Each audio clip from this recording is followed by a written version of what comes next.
Nous sommes en train de voir l'enseignement sur la discipline de l'église Agapao.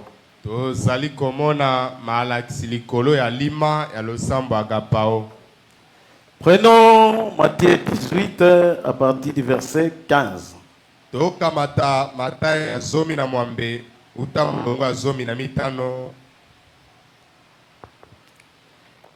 Nous lisons au nom de Jésus-Christ. Si ton frère a péché, va et reprends-le entre toi et lui seul. S'il t'écoute, tu as gagné ton frère. Mais s'il ne t'écoute pas, prends avec toi une ou deux personnes, afin que toute affaire se règle sur la déclaration de 2 ou 3 témoins. S'il refuse de les écouter, dis-le à l'église. Et s'il refuse aussi d'écouter l'église, qu'il soit pour toi comme un païen et un publicain. Je vous le dis en vérité, tout ce que vous lierez sur la terre sera lié dans les ciels, et tout ce que vous délierez sur la terre sera délié dans les ciels. Soki ndekona mobile asumukaki kende pe kamata yo ye elongo na yo moko. Soki ayoki yo yo olongi ndekona yo. Kasi soki ayoki yo te kamata elongo na yo moko to batomi bale na tinete likambo esukisama na maloba ya batomi bale to pe misato. Soki aboyi koyoka bango loba likambo na losambo bongo soki lisusu aboyi koyoka losambo azala pona yo lokola mopakano to pe mokongoli pako. Nalobi na bino solo nyonso oyo bokokanga na mokili yango pe kokangama na lola pe nyonso bokofongola na lola yango pe ekofongwama na mokili. Galates 6, depuis le verset 1er jusqu'à 5. Okanda ya Galate mokapo na motoba uta nzela liboso kino na mitano. Frère, si un homme vient d'être surpris en faute, vous qui êtes spirituels, redressez-le avec un esprit de douceur.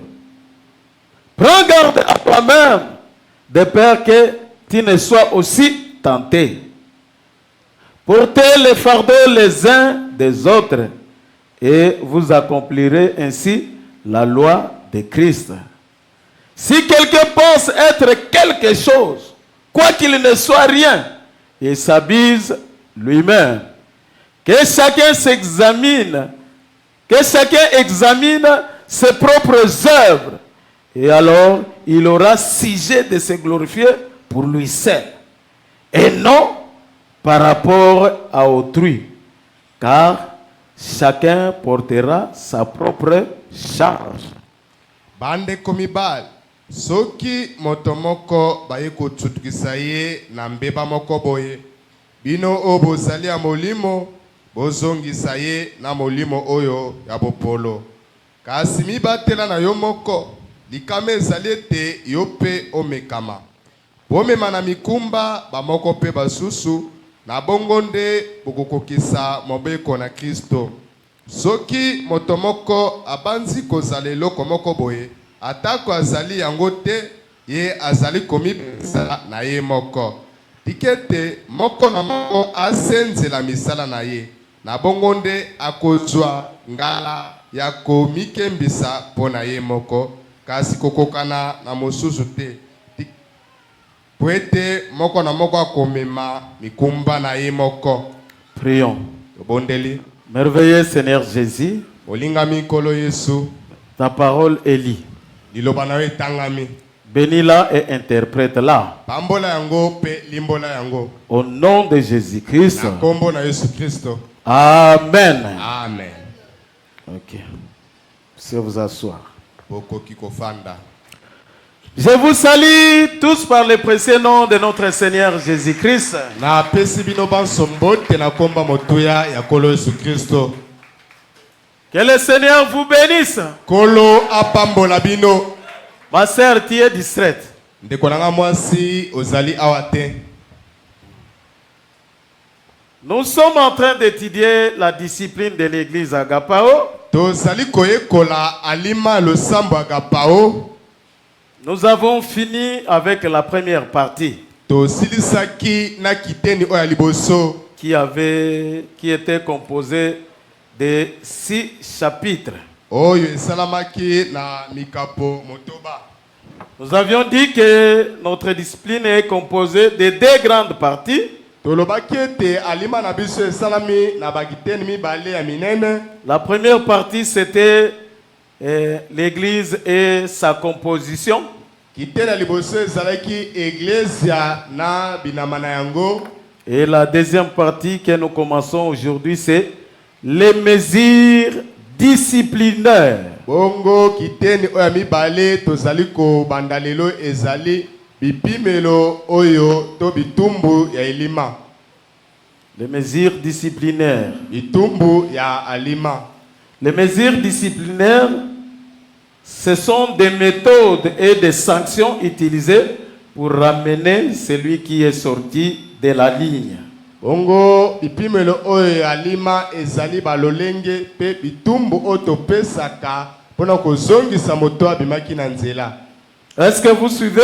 Ozali kolanda. Ce sont des méthodes Ezali balolenge et des sanctions pe bitumbu pour aider à ramener la personne qui est sortie de la parole. pona kosunga kozongisa na nzela moto oyo abimaki na liloba. Donc Dieu a tout prévu. Elingi koloba nzambe abongisa nyonso. Quand il y a un problème, vous n'avez pas à le traiter selon vous. Tango likambo ekwei bokoki kosala te kokoka na bino to kotala bino. C'est pourquoi, par la sagesse que Dieu nous a accordée, Na mayele o nzamba pesa biso nous avons collectionné toutes ces choses et formé une discipline pour l'église Agapao. tosangisaki makambo na nyonso mpona kosala alima moko mpona losambo agapao. Vous avez intérêt de nous suivre puisque ceci vient parfois 3 ans après, on revient sur cela. Litomba ezali bolanda biso malamu po ete mateo ezongaka mbala mosusu nsima basanza misato bambula 3 ans. misato. Ah, ça ne vient pas chaque fois. Eyaka ntango nyonso te. C'est pourquoi il y en a qui m'ont félicité et qui regrettaient qu'il fallait tel jour soit ce que vous avez présenté, que ce soit les dimanches. Eza na bato bapesa nga longonia pe balobaki esengelaki liteya wana ezala mokolo ayenga. Mais chaque jour, c'est le jour de culte. Kasi mokolo nyonso ezali mokolo ya losambo. La Bible dit qu'à chaque jour suffit sa peine. Biblia elobi mokolo nyonso ekoki na litumbu nango. C'est dans le sens, à chaque jour suffit pour les peines là qu'on a prévues. Elingi koloba mokolo nyonso ekoki mpona lipa oyo ebongisami mpona mokolo wana.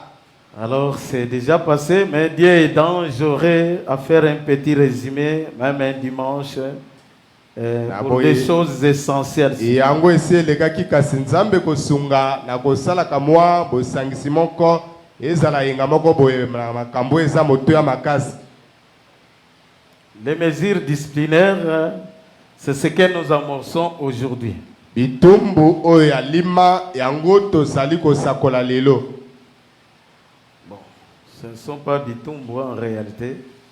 Mikano ya kosembola. Ah, c'est dans ce sens-là. Ezali mikano ya kosembola. Ah.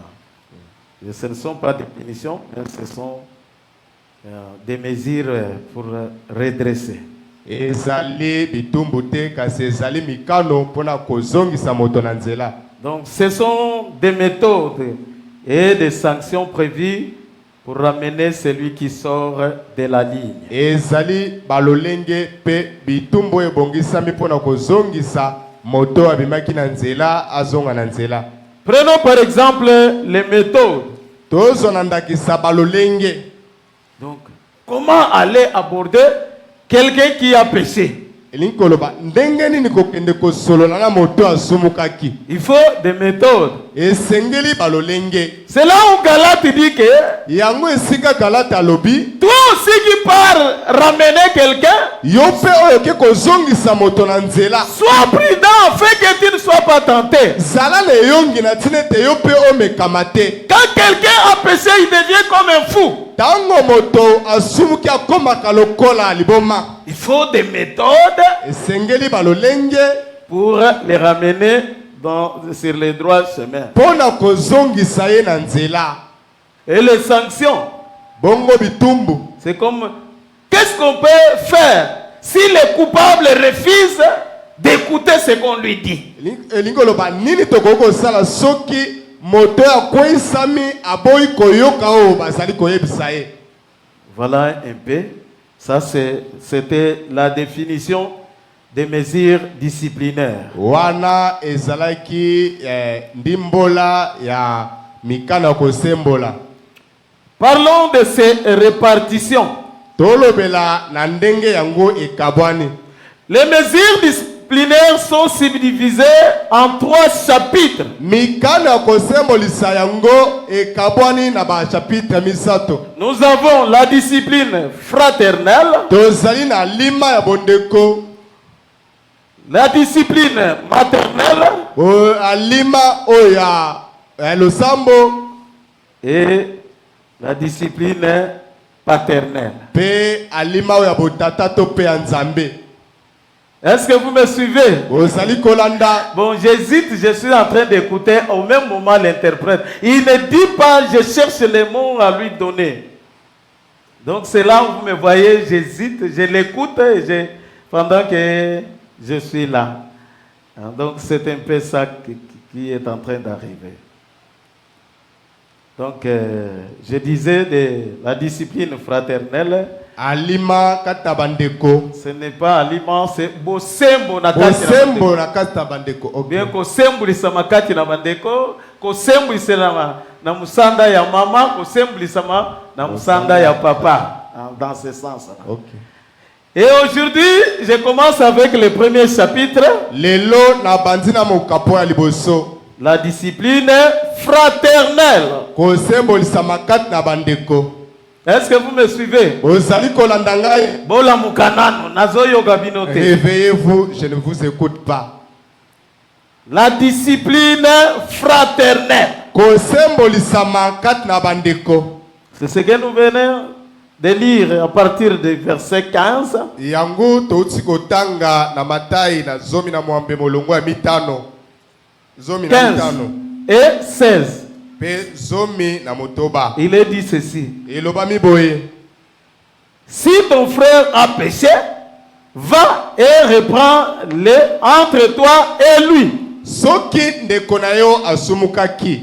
Kende pe zongisa na nzela kat na yo pe na ye. S'il t'écoute, tu as gagné ton frère. Soki ayoki yo olongi ndeko na yo ya mobali. Mais s'il ne t'écoute pas, prends avec toi 1 ou 2 personnes. Kasi soki ayoki yo te kamate longo na yo moto moko to bato mibale. Afin que toute affaire se règle sur la déclaration de 2 ou 3 personnes. Na tinete likambo etia masuka na maloba ya bato mibale to pe misato. Ça, c'est la discipline fraternelle. Wana ezali kosembolisama na bandeko. Ce n'est pas frère Branham, c'est moi qui ai fait partie. Ezali ndeko Branham te ngai nde mnakaboli yango bongo. Est-ce que vous me suivez? Ozali kolanda N'allez pas demander où est-ce que frère Branham utilise les mots là. tuna te esikali ndeko Branham alobeli yango. C'est moi qui ai réparti ça pour vous montrer entre nous frères et sœurs. Ezali nde ngai mutu nakaboli yango pona kotalisa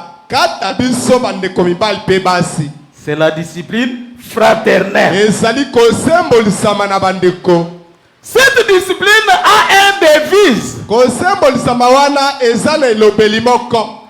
Non, la devise de la discipline fraternelle. Elobeli oyo akosembolisama na bandeko. Va vers ton frère. kende epai ndeko na yo mobali. Est-ce que vous me suivez? Ozali kolanda ngai. Va vers ton frère. Kende epai ndeko na yo. Quand ton frère a péché, Tango ndeko na yo asumuki. quand ta sœur a péché, Tango ndeko na yo mwasi asumuki. on te dit pas va les répandre par-ci par-là. Balobi te kende kopanza sango esika moko pe mosusu. Mais toi qui l'as surpris, Kasi yo oyo moni likambo. va vers la personne. Kende epai ya moto. Essaye de les ramener. Meka kozongisa ye na nzela. Puisque c'est entre nous, dans la famille. Po ete ezali kati na biso na libota. Ça ne concerne pas notre maman, l'église Agapao. Etaleli mama na biso te ezali losambo agapao. Ça ne concerne pas notre papa, le Seigneur Jésus-Christ. Etaleli pe tata na biso te ezali nkolo Yesu Kristo. Bien que notre papa allait dans tout ce qui se passe, Atako tata na biso atie lisu na nyonso ezali koleka. mais il croise les bras pour voir qu'est-ce que les enfants doivent faire entre eux. Akangi maboko mpona komona bana bakosala nini kati na bango. Alors c'est pourquoi le point A, je commence avec le cas d'un croyant. Yango tina lotola liboso na bazala likambo ya mondimi moko. Un frère ou une sœur Mondimi moko mobali to pe ya mwasi. qui est membre de l'église. Oyo azali enamba losambo. S'il commet une faute, Soki azali mbeba. qu'est-ce qu'il faut faire? Nini esengeli kosala? Toi qui l'as surpris, Yo oyo moni ye. toi qui as vu cette faute, Yo oyo moni mbeba la wana. charge t'incombe à toi seul. Okumba elati yo moko.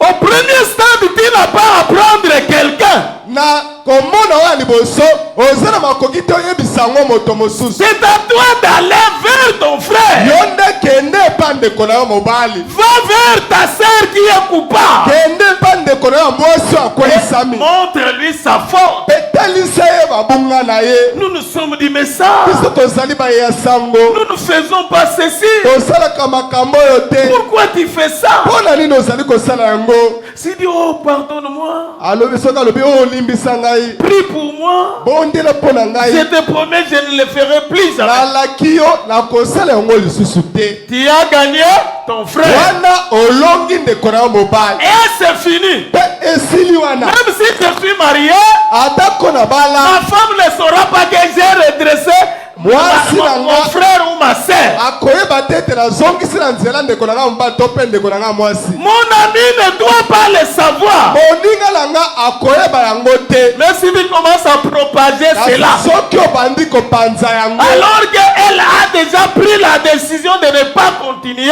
Atango api azwi mokano akozongela yango lisusu te. maintenant toi aussi tu deviens redevable dans le corps du Seigneur. Wana pe yo okweyisami na nzoto na nkolo. Est-ce que vous me suivez bien? Ezali kolandanga malamu.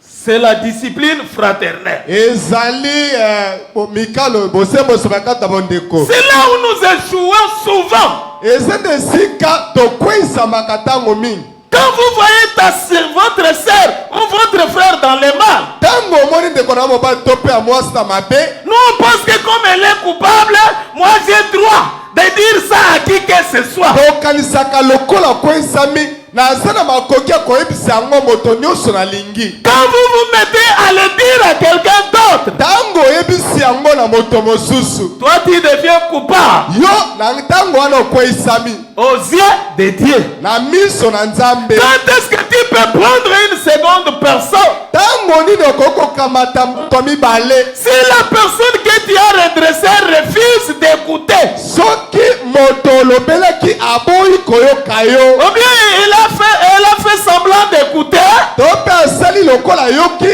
mais l'autre jour tu les surprends encore. Mokolo mosusu okoki kokuta ye lisusu kaka À likambo ce moko. moment-là, Na ntango va wana prendre encore un frère yo kamata ndeko mobali mosusu. ou une sœur. To mpe ndeko mwasi mosusu. Allons vite, on va voir quelque chose. Tokende mbangu tokende kotala eloko moko. Oh, dis-moi d'abord. Yebisanga nanu nini? Ne t'en fais pas. Yo komitungisa te. J'avais corrigé telle sœur.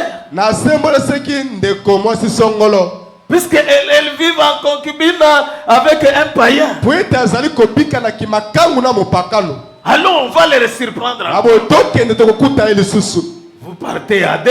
bokebino Et mibale toi, tu prends la parole. yo okamati maloba Je prends un second témoin. nazwi motatoli ya mibale Sœur, ce jour-là, je te parlais à cause de ces garçons. ndeko mwasi mokolo nalobelaki yo na ntina elenge mobali oyo Ah, ma vie ne vous concerne pas. bomoi nanga etaleli bino te Va prendre encore une troisième personne. ende kozwa lisusu moto misato Même un diacre. ezala mosungi Allez maintenant à toi. bokende bato misato Quand il refuse à vous écouter, ntango aboyi koyoka bino là, l'affaire doit aller chez maman. wana likambo esengeli ekende epai ya mama Ça quitte la discipline fraternelle. elongo na mikano oyo ya bandeko Ça part à la discipline maternelle. ekei na mikano oyo ya kimama Mais aujourd'hui, nous parlons ce qui est de notre niveau en tant que les enfants. kasi lelo tozali kolobela oyo eza na mosanda na biso kozalaka bana Prenons la brochure.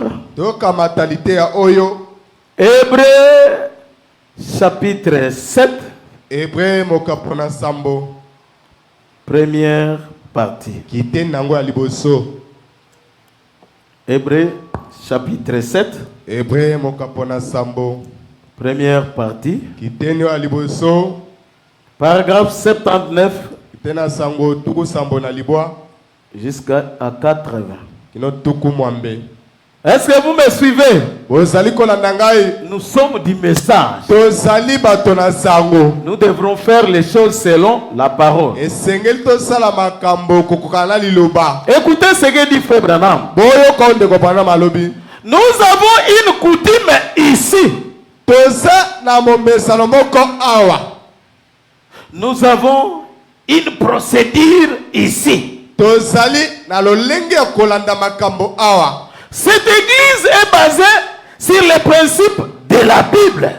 losambo oyo ezwami moboko na malako oyo ya bibilia Si quelqu'un ici n'agit pas bien, soki awa moto moko azali kosala makambo malamu te et que vous pensez qu'il n'agit pas bien, mpe yokanisi ete azali kosala makambo malamu te allez vers lui et parlez-lui. bokende epa na ye mpe bolobela ye Si vous ne pouvez pas les réconcilier, soki okoki kozongisa ye na nzela te alors prenez avec vous un frère.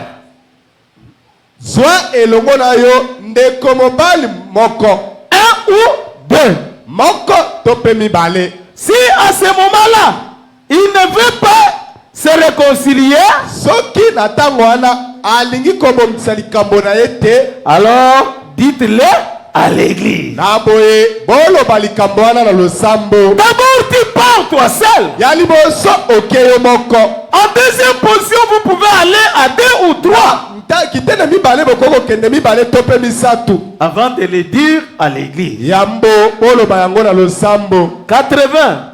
tuku mwambe C'est pour ça que vous avez tant d'ennuis. yango na yango nde bozala mindondo ebele Ah. Onga ndenge na sali boye. Un tel na koyebisa ye likambo te. Yo nde omemaki yango mabe yango yo moko ebebeli yo. Vous avez tant d'ennuis puisque vous ne suivez pas la procédure de la parole. bozala mindondo ebele po ete bozali kolanda te oyo liloba elobi C'est parce que vous n'appliquez pas les principes de la Bible. ete bozali kotiala mosala te malako oyo ya bibilia Si quelqu'un dans l'église provoque la citation, soki moto moko na losambo aluki kosukuma moko boye yiki yiki. bayikiki Et s'il y a là quelque chose qui cloche, soki mpe wana ezala likambo ezali kotambola malamu te votre devoir n'est pas de vous mettre à parler de cet homme ou de cette femme. mokumba na bino ezali te komitya kolobelaka makambo ya ndeko mobali wana te to mpe ndeko mwasi wana Votre devoir est d'aller vers cet homme ou cette femme mokumba na bino ezali bokende pa mobali wana to mpe mwasi wana et de lui signaler son erreur. mpe otalisa ye libunga na ye Et s'il ne veut pas vous écouter, bongo soki alingi koyoka bino te donc toi, frère Branham parlait au pluriel, mais s'il ne veut pas t'écouter en quelque sorte, soki moto wana aboyi koyoka yo prenez quelqu'un avec vous. zwa elongo na yo na moto mosusu S'il ne veut pas écouter ça, soki alingi koyoka yango te, alors l'église les déliera. na boye losambo kozwa mokano. Amen. Amen. Est-ce que vous avez écouté la déclaration de frère Branham? Oyoki maloba ndeko Branham. Quand quelque chose ne va pas chez un frère ou une sœur, Tango eloko etamboli malamu te pa ndeko mobali to pe ndeko mwasi, même si cela s'est répandu, atako yango epanzani, vous, votre devoir n'est pas d'en parler. yo mokumba na yo ezali oloba yango te. Bamonani poisa. Nini yango masa. Yo yango te certain. Bafimba kawana na ba caméra. Bafimba kawana na ba micro. Yo yango te.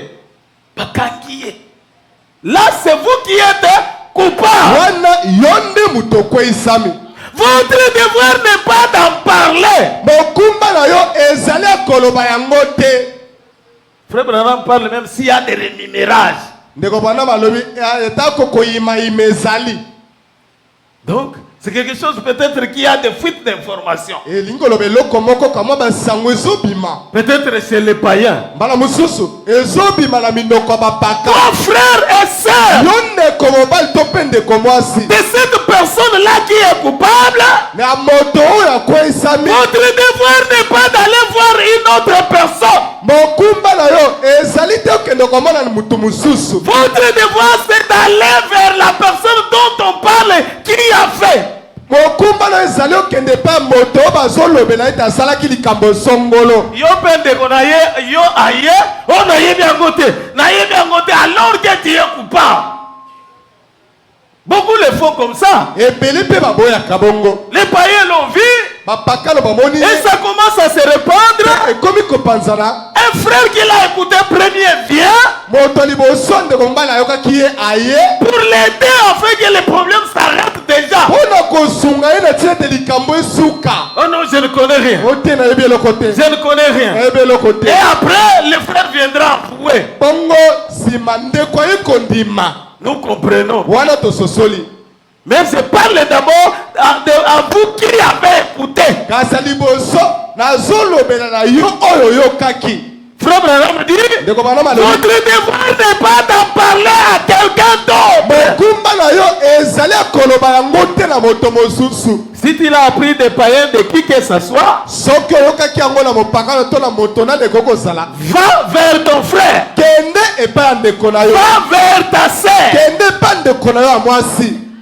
Il te dit la vérité. Alobi na yo solo. C'est comme quelqu'un qui est tombé dans les fleuves. Eza lokola moto akwei na fleuve. Est-ce que vous me suivez? Osolanda Il ngai. est en train de se débattre pour sortir dans l'eau. Azobunda na tina ete abima na mai. Au lieu de l'aider de le sortir de la rivière, Esika osunga ye abima na mai. toi dans plein la rivière là-bas, Yo na katikati ya mai. tu commences à lui mettre la main dans la bouche pour vomir l'eau qu'elle a déjà. Ozotia ye loboko na moloko na tina ete asanza mai yo ameli. Qu'est-ce qui va se passer? Nini ekoleka? Elle va ajouter encore d'autres gorgées. Akomela lisusu mai mususu. La première chose à faire, sortez-les de l'endroit mauvais. Eloko ya liboso kosala bimisa ye na esika oyo ya mabe. Sortez-les de l'eau. Bimisa ye na mai. Cela veut dire quoi? Elingi koloba nini? Si souvent vous partez voir votre frère ou votre sœur, Soki oke komona ndeko na mobali to pe ya mwasi, au lieu de lui parler avec douceur, na esika olobela ye na bopolo, toi tu lui parles pour l'enfoncer encore. yo ozolobela ye mpona kozindisa ye lisusu na mabe. Tokomi wapi? Bomonali. Bomonali. Osugite lelo. Oh, mais il est déjà coupable. Kasi esi ekwisami, Il est dans l'eau. azali na mai. Oh, il fallait qu'on le puisse sortir. Esengeli babimisa ye Avec douceur et amour. na bolingo mpe bopolo. Quand vous lui dites comme ça, vous pensez il va faire quoi? Ntango oyebisi ye bongo okanisi ya kosala nini? Alors qu'il t'a donné une chaise pour t'écouter. Ntango apesaki yo mpe kiti mpo Il ayo. peut te siffler, soulever la chaise. Il te akokopesa jette yo bata là-bas. mpe atomboli kiti abwaki yo. Et toi aussi, tu es tenté. Yo mpe Il est ekami siffle encore. obeti ye lisusu. Bilo kasanga na tigaye. Ngape na zongiseli ye. Alors, toi tu n'es pas, tu es parti sans prudence. Yo kendaki kozanga bokebi. La Bible dit, sois prudent. Biblia lobi zala la bokebi. Va avec l'esprit de douceur. Ndena molimo oyo ya bopolo. Ici à quoi ya kiazana mabe. Ne le condamne pas d'abord. Koko isaina lute. Il a besoin de quelqu'un qui doit l'aider. Azana bosenga moto ko sungae. Quelqu'un qui va lui manifester l'amour. Moto ko tensela bolingo. Est-ce que vous me saisissez? Oso simba ngai. Moi je parle mais l'application c'est vous. Kasi kotiango na mosala ezali nde bino. Amen. Amen. Va vers ton frère. Kende epande kona mobile. C'est ce que nous dit frère Branham. Yango de kopana malobi na biso. Écoutez encore ce qu'il dit ici. Doyoka lisusu alobi awa. Apocalypse chapitre 5 deuxième partie. Emoni selo mokapona mitano kite nango ya mibale. Paragraphe 33. Tena sango tukumisata misato. Et nous allons avancer. Pe tokopusana. Écoutez ce que dit frère Branham. Oyo kaonde kopana malobi. Maintenant, dans l'église, s'il arrive quelque chose qui ne soit pas correct, Sika na losambo soki eloko moko ekomi oyo ezali malamu te. que la personne qui sait que ce n'est pas correct aille trouver l'intéressé. Tikite moto ya monete likambo wana ezali malamu te. Akende koluka moto likambo etaleli. Et si ce dernier ne veut pas se réconcilier, Bongo soki moto wana alingi kozonga na nzela te. alors la chose suivante à faire, Bongo eloko kosala oyo elandi. c'est de prendre un témoin et d'aller. Ozwa motatoli mosusu pe bokende. Ou peut-être un ou deux témoins. To pe mbala mosusu moko to mibale. Et d'aller vers cette personne Pe bokende pa ya moto wana. pour le réconcilier ou pour redresser la chose. Pona kozongisa ye na nzela to kozongisa ye likambo wana na nzela. Maintenant, écoutez attentivement. Sikawa boyoka na bokebi nyonso. Maintenant, ceci est enregistré. Sikawa oyoyo ebombami na mikanda. Et maintenant, si cela ne marche pas, Abo soki yango ezali kotambola te. point. Asisi likanisi te. Ne laissez jamais un petit isme Kotika tambala moko te kamwa posa moko. ou une autre petite chose, Tope eloko moko lisusu mususu. un petit ressentiment surgir entre vous. Kamwa posa moko ebimaka na yo. Débarrassez-vous-en immédiatement. Longwa na mbala moko na likambo wana. Est-ce que vous me suivez? Bozali kola na ngai. Si souvent quand quelqu'un a fait mal, Mbala mingi soki moto asali mabe, il y a des sentiments bizarres qui viennent. ezala kamwa posa moko ya mabe yaka. La haine se monte. Koyina emati. Frère Branham dit, si tu commences à sentir comme ça, Ndeko bana balobi soki okomi koyoka bongo. la première chose, débarrassez-vous de la chose qui ôte l'amour de cette personne-là qui Eloko est tombée. liboso longola koyina wana ezali kolongola bolingo ya ndeko na yo wana aza na libunga. C'est un sentiment bizarre qu'un chrétien ne peut pas avoir. Eza posa moko ya tina te o mokristo akokozwa te. C'est le petit renard qui abîme les raisins. Ezali twengi ya moke oyo abebisaka mbuma. Ça, c'est un adage. Wana ezali lisese. Voyez-vous? Omoni. Ainsi, gardez cela hors du chemin. Aboye bolongole loko wana na nzela. S'il y a un petit sentiment étrange, Soki ezala posa moko boya kokamwa. allez en parler à l'intéressé. Kende kolobela yango na moto etaleli. Ah, là, il faut être chrétien. Wana esengeli kozala mokristo. Tu as commencé à sentir la haine pour un frère. Okomaki koyoka koyina mpona ndeko mobali moko. Frère Branham dit, va voir l'intéressé. Ndeko bana balobi kende komona moto likambo etaleli. Frère, depuis que tu as fait ça, Ute osalaki likambo oyo. je sens comme si je ne t'aime pas. Nazali koyoka lokola nalingaka yo. Je ne veux pas cette chose-là à moi. Nalingi eloko wana tekata ngai. À ce niveau, nous prions. Fukama tobondela. Je veux t'aimer continuellement comme avant. Na kolinga yo lokola kala. C'est ce que je veux. yango nalingi. Je ne veux pas la chose là qui veut me faire voir que tu es perdu. Que cela existe en moi. Eloko ezo sala ngana mona ete yo obunga kinzela. Que cela quitte à moi. Amen. Amen. Est-ce que frère Branham a raison? Oui. Il y en a qui prennent des décisions. Dès que ça, il y a des sous camarades nangate. Et ça va bateau, bazwa kamikano bongo. Ok, nous t'allons les sous-souter. Sia, abomi biso soni boye. Et au komo yinae. Non, elle a besoin qu'on l'aide. Azana posa lisungi. Tolingi ko perdre mutu moko te. Nous ne voulons perdre personne. Va voir l'intéressé. Kende pa motolikambo etali. Dites-lui, j'ai tort. Yebisaye na kweisami. Je ne me sens pas en ordre vis-à-vis de vous. Nazali komi mona na limate liboso na yo. Quelque chose comme ça. Eloko moko ya moko kani. Aide-moi à prier pour cela. Sunganga ito bonde na pona yango. Afin que je devienne meilleur. Atilete na koma oya malamu. Car nous ne voulons rien d'autre au milieu de nous que le Saint-Esprit. Wete tolingi loko susteka na biso kaka nde molimo santo. Pire et non frélaté. Oya peto eza oya ko. Oh, kufangaite. Kufangaite. Un vrai Saint-Esprit et non un Saint-Esprit frélaté. Molimo santo ya solo kasi molimo santo ekufangaite. C'est ce dont nous avons besoin. Yango nde tozala yango bosenga.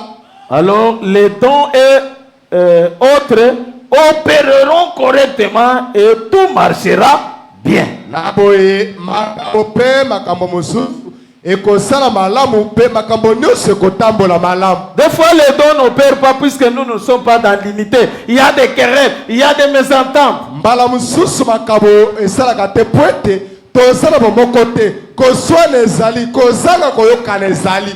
Et frère Branham dit quand on sera unis comme ça, les dons et autres choses vont opérer. Tango tokosangana makambo pe makambo mususu ekosalema. Amen. Amen. Apocalypse chapitre 7 deuxième partie. Et moniselo mokapona sambo kite na ngwa mibale. Vous allez me supporter un peu, je vais vous tricher quelques minutes. Boy kelanga piko mokena ko iba bino kama minute par rapport au temps que je viens de commencer. Kokoka ngonga o na utiko banda. Paragraphe 278. Tena sango kama mibale tuku sambo na mwambe. Apocalypse chapitre 7 deuxième partie. Et moniselo mokapo ya sambo kite na ngwa mibale. Paragraphe 278 279. Cela kotanga kama mibale tuku sambo na mwambe pino na tuku sambo na libwa. Mais s'il y a un grief contre un membre, donc s'il y a quelque chose qui ne va pas contre un membre, Sikawa, ce qui est ça, les locaux, c'est que tambola te, il bosse à mon dimimoko. Si un membre a un grief contre un autre, bongo, ce qui m'ont dit, azal li kambo li bosse à mon dimimususu, ou quelque chose qui ne va pas, tope et le comment que ça li kotambola malamute, vous devez aller vous-même vers ses frères. Et sengeli okende yomoko et pende comme baliwana. Et lui parler seul à seul.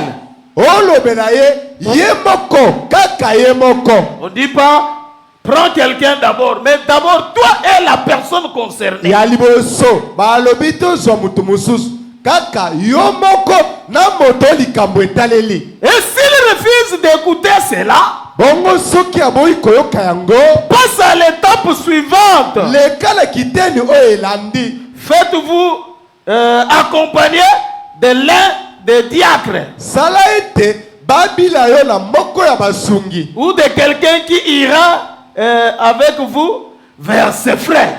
To moto mosusu akokende longo na yo epande komo baliwana. Et s'il refuse de vous écouter, alors venez le dire à l'église. Bongo soki aboyi koyoka bino boya koloba likambo wana na losambo. 279.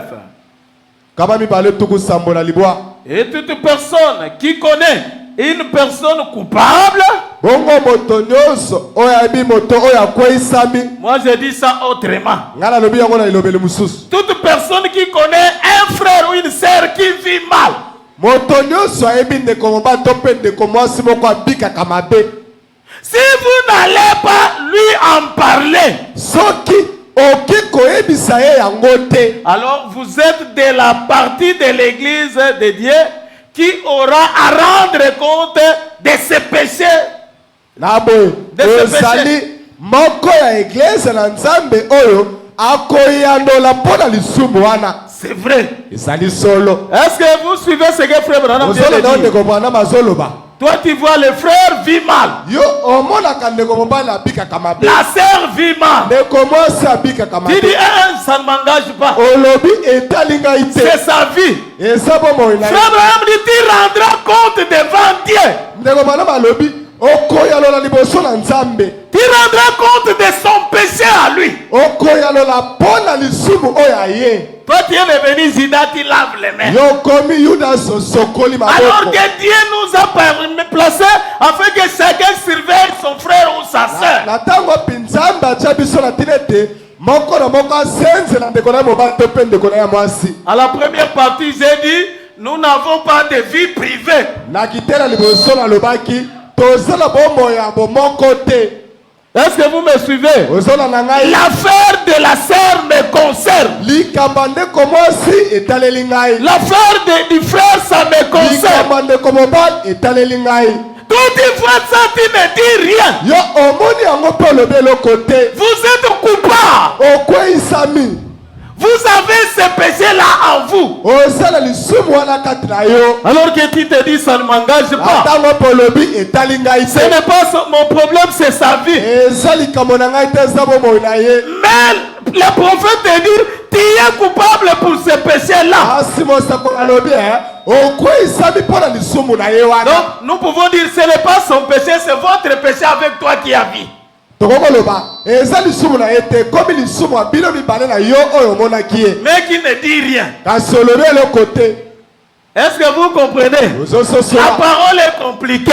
liloba eza komplike. Comme tu as vu, lokolo omonaki c'est à toi de l'aider. mokumba ezali ya yo osunga Si ye. tu croises les bras, tu ne dis rien. soki okangi maboko olobi eloko te, Vous partagez ce péché, vous deux aux yeux de Dieu. bokaboli lisumu wana bino mibale na miso na nzambe. Pensez un peu au trône de jugement. bobanza moke na ngwende esambiselo. Je te vois adultère. nazomona yo mosala Oh, ekobo. c'est bien. okolo Pourquoi tu me vois comme ça? ngai omoni nga bongo. Ah bon, je t'appelle adultère. Tu avais vu ta nabengi sœur yo commettre mosala ekobo adultère, po ete omonaki ndeko na yo mobali azosala ekobo, mais ndeko tu ne na mwasi, l'avais pas corrigé. kasi ozongisaki na nzela te. Voilà, écoute ce que mon prophète vous a dit. kasi yoka mosako na nga aloba na bino, Si tu vois les péchés de ton frère et tu ne les corriges pas, soki omoni lisumu ya ndeko na yo mobali mpe osembolisi yango te, vous êtes la partie de l'église qui participe à son péché.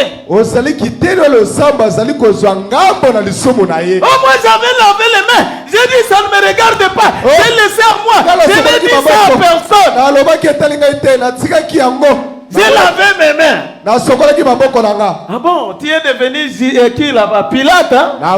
naboyi okomi Pilato, Tu as vendu mon fils ou ma fille. oteki mwana na nga mobali to mpe ya Et mwasi, tu laves les mains, ça ne te regarde pas. mpe osokoli maboko ete etali yo te. Moi, je t'ai amené pour que tu vois ça et les corriger. namemaki yo na ntina ete omona yango mpe osembolisa ye. Donc, c'est un problème. ezali likambo. Amen. Amen. Si vous agissez mal, c'est un problème. soki osali mabe eza mpe mindondo. Frère Branham nous dit, bana balobi na biso évitez la curiosité d'écouter le mal dont tu n'es pas témoin oculaire. tika kotia bokebi ya koyoka mabe ya moninga oyo omoni na miso na yo te. Frère, est-ce que tu as écouté? ndeko mobali oyo oyokaki Quoi? nini? Mais le frère tel est tombé. Dites-lui, tais-toi, tais-toi frère. Ne me parle pas de cela. Tu veux m'essuyer? Mais nous on est content d'écouter. Raconte-moi frère. Tu sais quoi? Le frère là, on l'a trouvé comme ceci. On l'a trouvé comme cela. Ah, c'est comme ça. Oui, mon esprit me dit que ce frère ne vit pas bien. Je comprends que j'ai l'esprit de Dieu. Je ne le sens pas que c'est un chrétien. Ah, frère. Alors, frère Branham dit, à ce moment-là, tu abîmes ton expérience. Même si tu partais prier, oh Seigneur, descends. Dieu te regarde, oh souillé. Motula bindo. Oyokaki masumu. Ya moto mosusu. Amen. Amen. Vous aimez véhiculer des petites choses. Vous savez quoi? On a appris que tel diacre. Ça en est fini de lui. Attendez quand j'arriverai là. Le problème d'un serviteur de Dieu. Dieu agirait. Il dit, qui est-il qui juge mon serviteur? Mais nous on est content d'entendre les fautes du pasteur.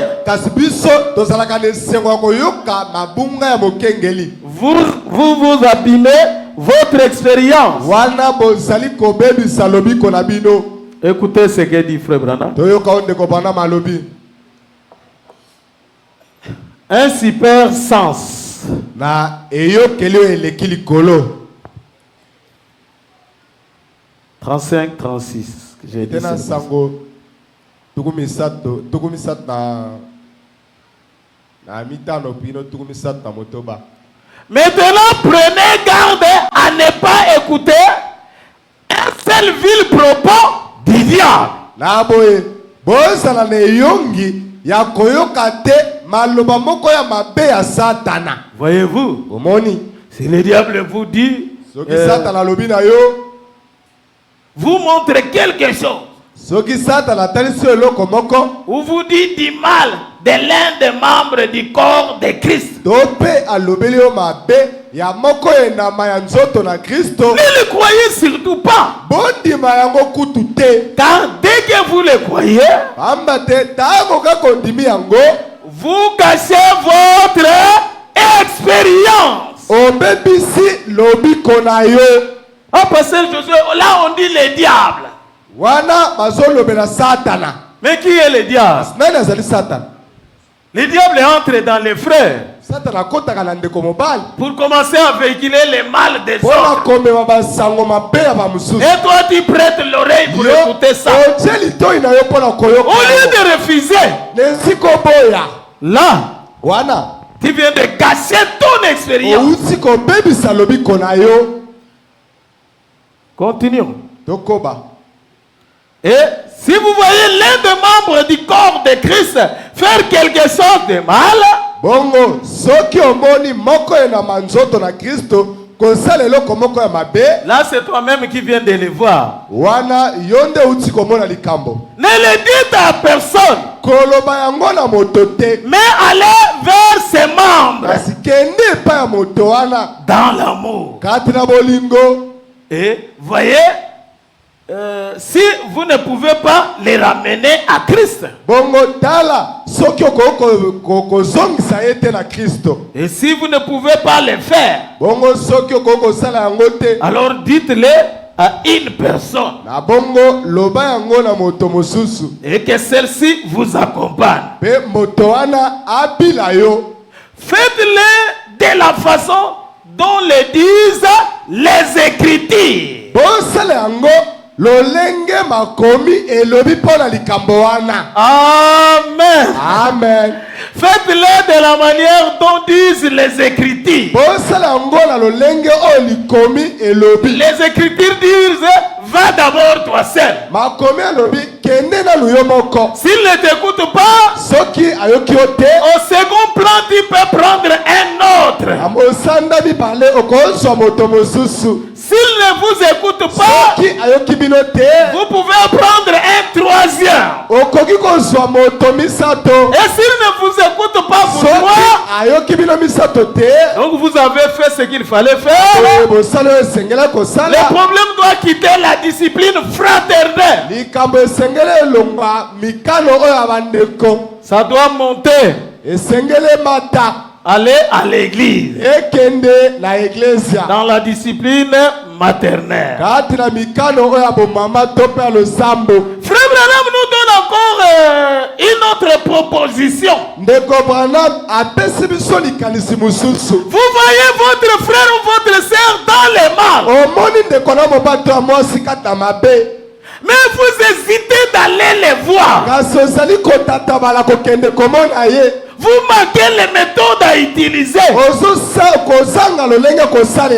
Branham dit, à ce moment-là, va prier pour votre frère ou votre soeur.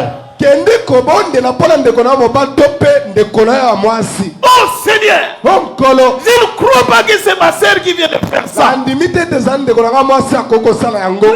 Seigneur, que les soeurs s'en chargent, que ce démon les quitte, que ma soeur ne continue pas dans cette affaire. Je chasse ce démon-là de mensonges. Au nom de Jésus, vous priez et vous gardez ça secret. Mais si vous découvrez qu'avec la prière, ça n'a pas marché, vous êtes obligé d'aller les voir. Mon frère, ma soeur, quand vous faites le contraire de ce que je vous dis, si nous on ne connaît pas ça, Dieu connaît que toi tu es coupable. Mais si nous on écoutait ça, les diacres vont vous suivre. Oh mikolo yo badiacre bakoma kwesenga soki boyena kolongola nga na église okolongwa pe okolobela biso ya yebisaki yo. Amen. Amen. Avec la nouvelle équipe, nous allons changer de tic-tac. Moi-même, je dois entrer là-dedans. Qui t'a dit ça? Oh, certain. On part avec. Certes, tu reconnais avoir dit ça. Mais souvent, non, moi je ne t'ai pas dit ça. Moi, et toi, voyez comment vous vous êtes. Il y a les gars bomba, oh ya ye, pas bi mama bête, qu'on a pas qu'un papula ye bambata. Ngala no belagi yo sérieux, yo salimo yo. Ngana vina ngalo kuta, tozana yo mayele. Amen. Toko banga ka ndengo zo dasuka wana te. Soki lelo tomonike otomboki mingi atikala nana. Esirité. Le dimanche, voir les pasteurs.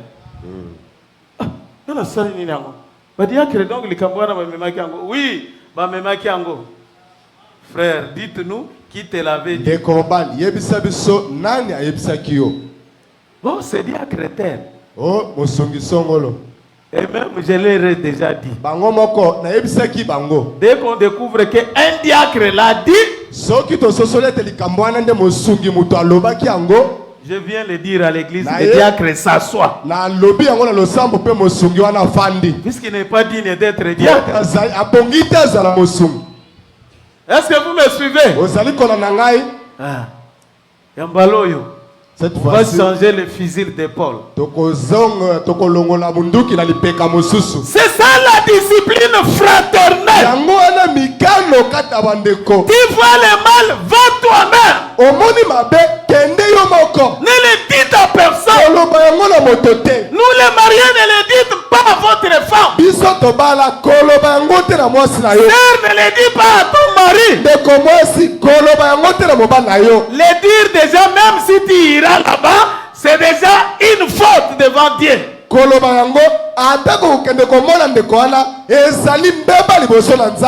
Oh mon Seigneur, tu sais quoi? Je l'ai vu moi-même. Mon Non, fais un effort, allez les voir. Oui, c'est un que de comment Fais un effort, va les voir. Ça, c'est papa qui te dit. Papa, tu es déjà souillé. Papa, au Tchami Nambindo. Dites-lui, non, non, non, chérie, ne me dis pas. Va d'abord les voir. Si ne t'écoute pas, on ira avec moi. Frère, est-ce que vous comprenez? C'est ça la parole de Dieu. La Bible dit, mettez la parole en pratique. Ne vous bornez pas à l'écouter seulement. Quand je me poumonne comme ça, c'est pour dire que quand tu vas empiéter et faire le contraire de ce qui est dit ici,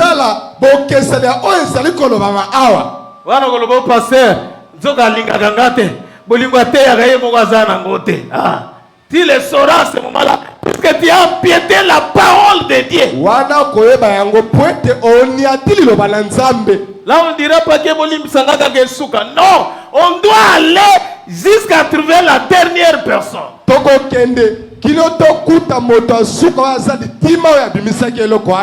Et une autre pratique. Certains frères qui amènent des choses qui ne sont pas correctes. Nous vérifions que c'est faux. Je viens me tenir à la chaise. Frère, levez-vous. Il redresse sa cravate, il arrange les troncs. Il se met debout. Il tourne vers les sœurs qu'on le voit. Il tourne vers les frères. J'ai dit, comme vous le voyez là, c'est une mauvaise sémence. Un frère qui véhicule les mal des hommes. Il nous a donné telle information, mais c'était faux. Frère, faites attention. Si ça continue encore, nous allons te chasser de l'église. Intro et José Bayo Vandiwana. Matin, nous sommes en côté de Bandolekayo Likolo ou Posa Obimanayo. Pourquoi? Puisque vous n'écoutez pas. Est-ce que dans la Bible il y en a? Oui. J'en ai dans la Bible. Il y a des personnes qu'il faut redresser en public. Souvent ceux qui m'amènent à Tsogo. Ayukiawa, Memikuna. Hey, Oyibi, Amemikuna. Tango Goyinda ya Zongisima. Serna Serba Zoyoganate. Mais il y a quelqu'un qui les a affrontés. Et ça, la moto, amemi bango ba yo kanate. Akekuna lobi, bango ba tutani, muto bongo. Heureusement que ba bomba kabino. Église tonda ba pasteur ba bomba kamabe. Bango nyonso ba papa zolo ba bomba kamabe ya ba. Mais mukolo mabe ko liayo. Oboyeba. Amen. Amen. Je ne suis pas. Je vous aime beaucoup. Je ne veux pas cet esprit-là qui est dans cette église.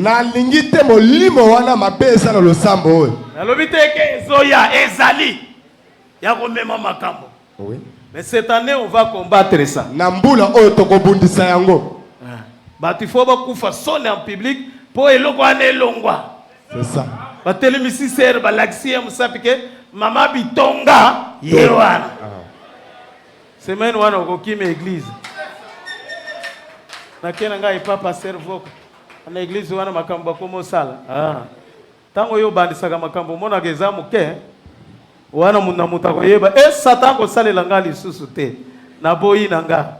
Na lingite papa zola agende hôtel bisanga. Que le Seigneur vous bénisse. Kolo apambola bino.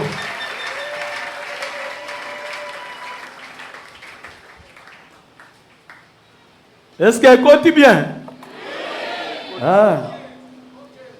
On a yeba kananga bongote lelo yoki yango. Na ba frère bazali. Ba frère o batonga ka bazali. Bobo yeba bango mbulo yo. Alors on peut se lever. Abo itoko telema.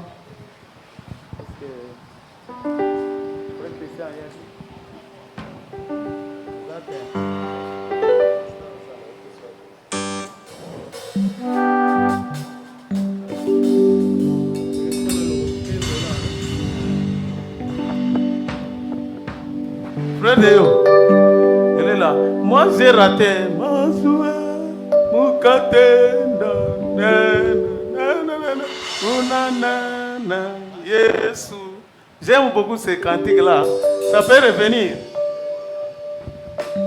J'aime ça, mais je ne sais pas. Le frère Théo, vous êtes la Mouninga, vous êtes la papa Théo, vous êtes ici en haut avant. Mazua, oh c'est Makatendeka, Yesu. Mazua, oh c'est Makatendeka,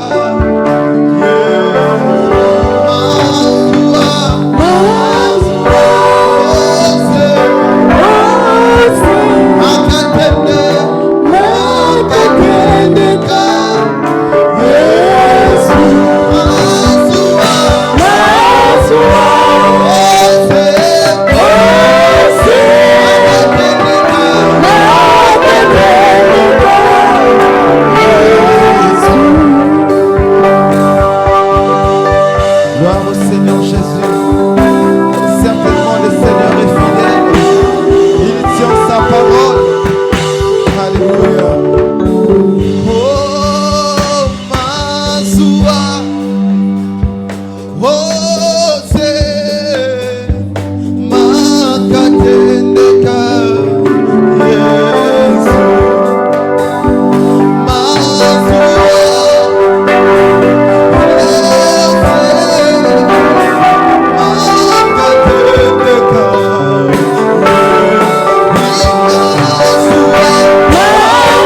kobondela. Si vous avez une requête, levez seulement la main. Soki bozala bosenga, botombolaka loboko. Le Dieu qui connaît les cœurs voit ton problème. Nzambe oyo ayebi motema amonaka likambo na yo.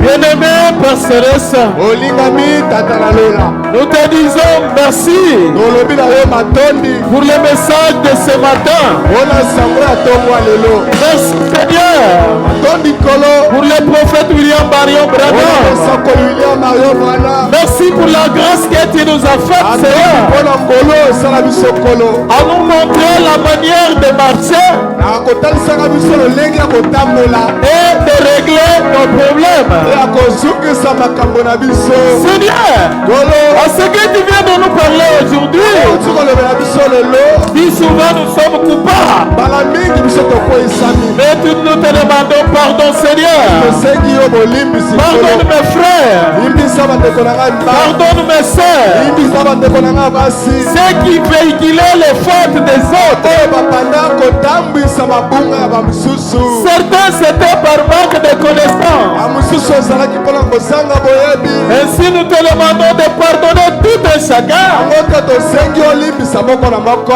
qui s'est senti coupable. oyo miyoki ete akweyisami. Nous te promettons que par ta grâce, tolaki yo ete na ngolu na yo nous sortirons de cette mauvaise manière. okobima na lolenge wana ya mabe. Nous marcherons selon les méthodes de la parole. tokokamba na balolenge ya liloba. Bénis ce message de ce matin, akola Seigneur. sango ya ntongo ya lelo kolo. La parole, c'est une semence. liloba ezali moboto. Lorsque ceci produit une vie nouvelle ikete yango ebota bomoi ya sika. dans les fidèles de l'église Agapao, bibia losambo agapao. afin que nous devenions agréables à tes yeux, ete tobonga be na miso na alors le Saint-Esprit commencera à agir aboye molimo santo ekobanda kosala. et les dons doivent se manifester. bongo makabo ekomi monisa. Au reste, Seigneur, na oyo etika likolo nous amenons les requêtes de tout un chacun. totiela bosenga moko na moko. Regarde chaque main levée, na Seigneur. moko nyonso etomba Tu mikolo. connais le pourquoi de cette main levée. bitina ya loboko etombami. Seigneur, kolo réponds à chacun d'eux.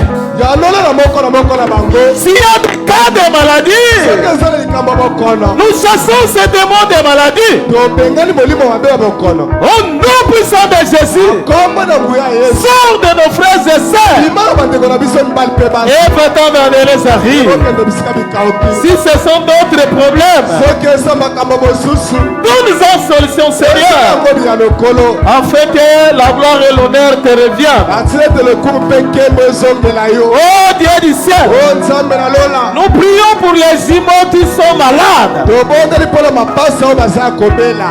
God et Maël, god mpe maye. toi démon de fièvre yo molimo mabe ya nzoto moto. qui essaye de persister sur ces deux enfants, oyo ozali komeka kowumela na banzoto mibale ya bana bambala. aujourd'hui, na lelo avec l'autorité de la parole, bokonzi ya liloba. nous te chassons au nom puissant de Jésus-Christ. kombo na nguya ya yesu kristo. Va-t'en dans de les arides. bisika bikauki. Merci Père Céleste. tondi tata na lola. Bénis tout un chacun de nous. bambona moko na moko na biso. Bénis les honorables diacres, bambona bato lokumu basumu. les prédicateurs, batei. les concierges, babongisi les losambo. centres, bayembi. la maison de dons bakwa makabo. et tous ceux qui ont des offices, ebai nyonso baza na misala ya losambo. même la presse. ezala presse. Bénis tout un chacun, Seigneur. bambona moko na bango nkolo. Que chaque personne qui a fait quelque chose bongo moto nani asali eloko. pour la réussite du culte, mpona elongo ya mayangani. qu'il soit béni. apambwama. Au reste, Seigneur, awo etika likolo. sois avec nous dans tout ce qui va se passer avant la sortie. biso na nyonso ekoleka na kobima. Que ce soit les $1, ezala $1. que ce soit, Seigneur, les offrandes ezala mabonza.